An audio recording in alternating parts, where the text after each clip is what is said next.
Hello, this is Dr. Janice Sato, and again we are doing ratios. It's chapter 12 of this course in accounting, grade 12, and it's hot and humid Subang Jaya in Malaysia. It's the Canadian Pre-University program at Taylor's College.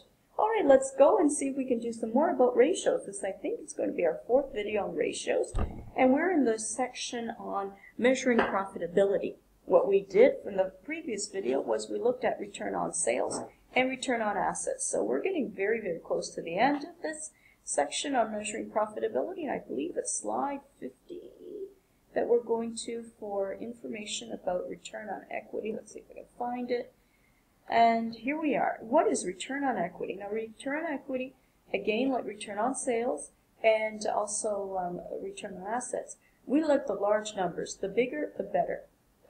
Return on equity is also known as ROE, and we're interested in the shareholders' equity, and it's the ordinary shareholders' equity.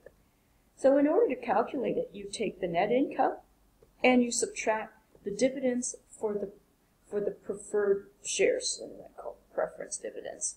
Then you divide it by the ordinary, again, not the preferred, but the ordinary shareholders' equity. And let me see if we can find the, so there's the formula. And if a company doesn't have preferred dividends, for example, let me just pick up Apple. Apple, for example, does not have preferred shareholders. They only have common stock.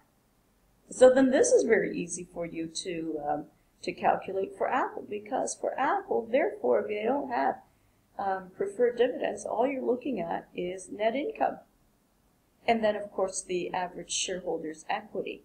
And let me see if I've got a calculation for that. Let me see. Oh, yes. So what I did was I looked at total shareholders' equity. And let me just see how I calculated with that. And so let me just see how I did it.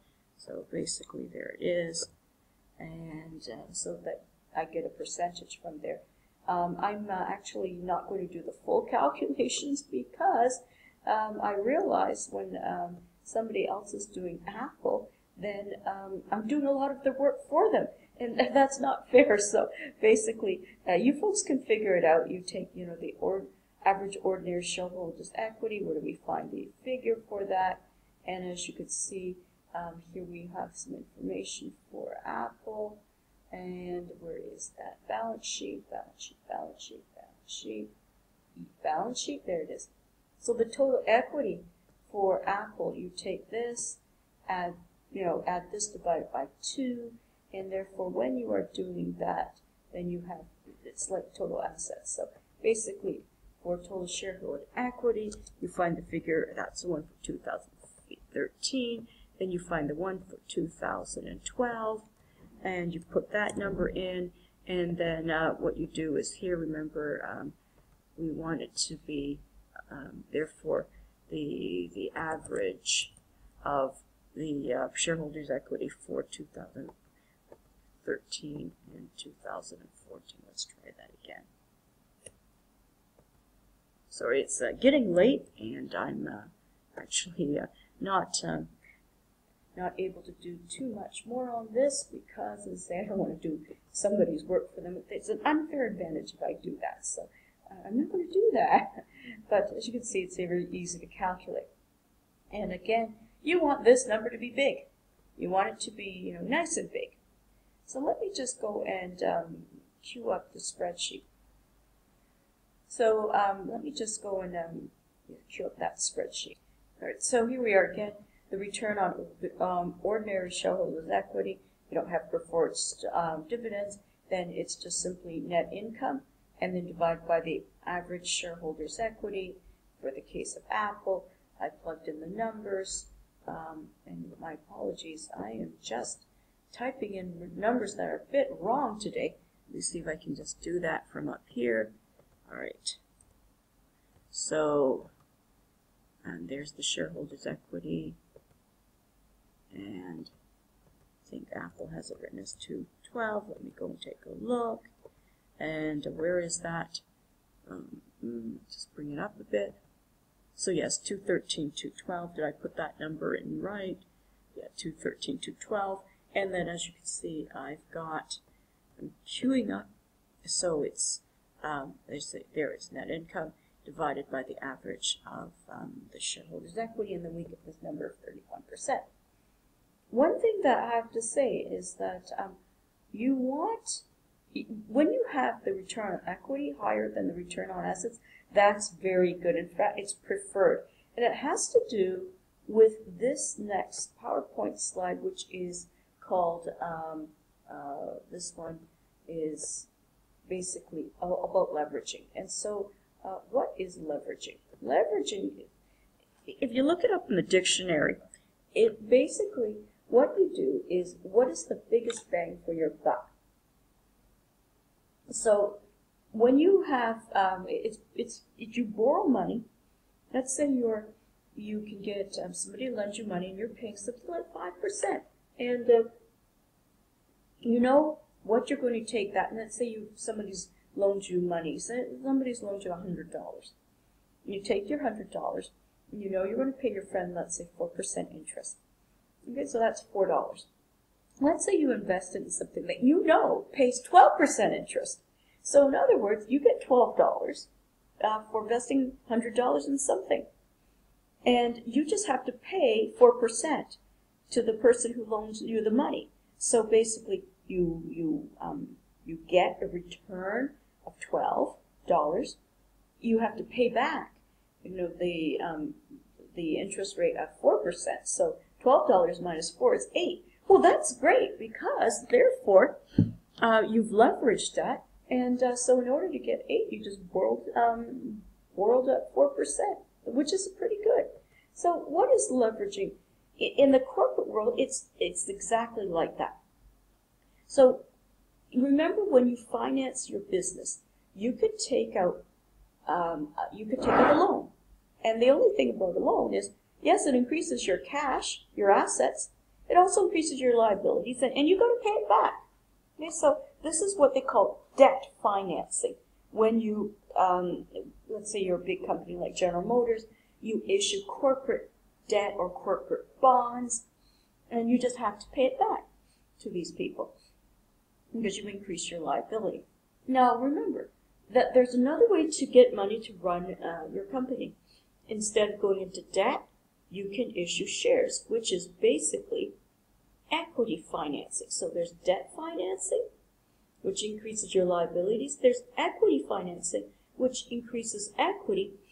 Now, the only drawback about equity financing is, yes, you don't have to pay it back, which is good. Remember, these you have to pay back. This you don't have to pay back. However, because it's equity, it's a share of the company, you're reducing your ownership stake in the company. You're reducing the percentage that you actually own. So, so when you look at return on assets, remember, return on assets is cash here, right? So again, remember I was saying that on return of assets, if you have the return of assets here at 19, right, and then here's your return on equity, then you're making your equity work, you get more returns when you have an equity which is 31% versus 19. So you're not paying a lot in interest comparison to what you actually gain, and you don't give up a stake in your company. So as I say, if this is higher than return on assets, that's good. Let's go back here and let's get it from the current slide. And so that's the power of leveraging. You borrow somebody else's money, you pay back somebody else's money, but you have a larger share in your company. And so let me just, oops, sorry, I'm just going to have to go back to the previous slide. Last view, there we are. Oh, when you leverage the position, I say that's pretty good when you don't give up share in your company, and you get more money through loans. Here's the thing about leveraging position. when it's good and you've got increasing, let's see, there we are, increasing profits, that's excellent. However, let's say there's bad times, you're not making as much money, your net income is down, etc. You still have to pay back the liabilities that you've incurred. So this is where debt financing can get you into a bit of trouble when we've got a recession hitting, or bad times, as in you're no longer the market leader. You think of a company like BlackBerry, and they're having a hard time selling their products. And you can bet that this is something that's, basically biting BlackBerry. So now let's go back and see if, okay, here we are. Here we are. So now what we're going to be doing is I'm going to be queuing up a video to look at the last part of this chapter 12, is we're looking at share investments. Okay, so remember we looked at, for number 4 was profitability. Okay, so that looks at basically how the company is managing their finances, their operations, etc. We're getting good results.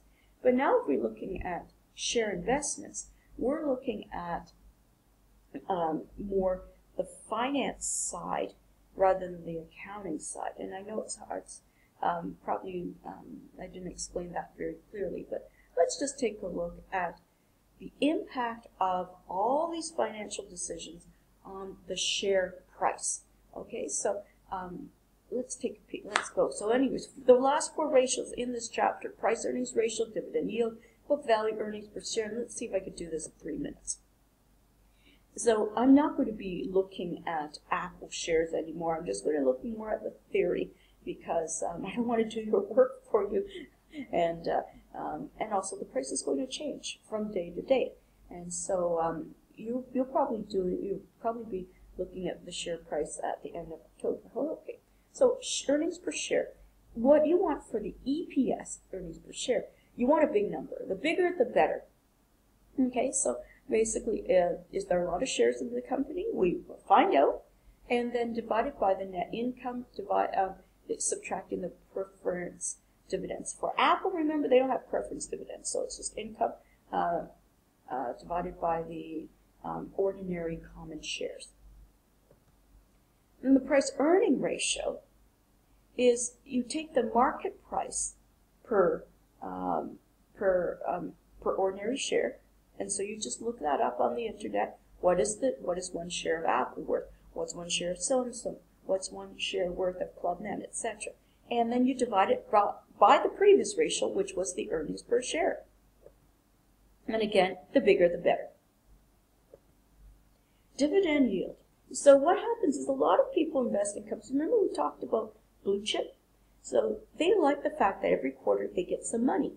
BP, a lot of British retirees invested in BP. So when they had that huge spill in the Gulf of Mexico and they had to pay out a lot of money, a lot of British retirees were a bit worried. They said, what impact will that have on my dividends? Another blue chip in our banks, the Canadian banks, pay dividends on a very, very regular basis. They're very conservative banks. And so your dividend yield and divided by the market price per share, ordinary share. Now, where did we see that before? That figure was in the PE, price earnings ratio. So keep that number. Use a spreadsheet, because you're going to find these numbers really, really handy as we do this last part. Okay, so there that is, dividend yield. Company like Apple, before, when it was Steve Jobs, you didn't have a number for dividend yield because Steve Jobs refused to pay dividends. He said, if we've got profits, we're going to reinvest it right into the company. And for Steve, he really liked product and development, research and development. Okay, so that's interesting for you to know dividend yield. We're very close. Then here's book value. Take your annual report, find total shareholders' equity, subtract the preferred shares, and then the number of ordinary shares outstanding. We've seen that number before. And this one, the lower the number, the better it is. Okay, so anyways, that's the end of ratios. And thank you very much. Take your annual report financial statements and then find those numbers. Good luck, everybody. Take care. It's Dr. Jan Siegel signing off.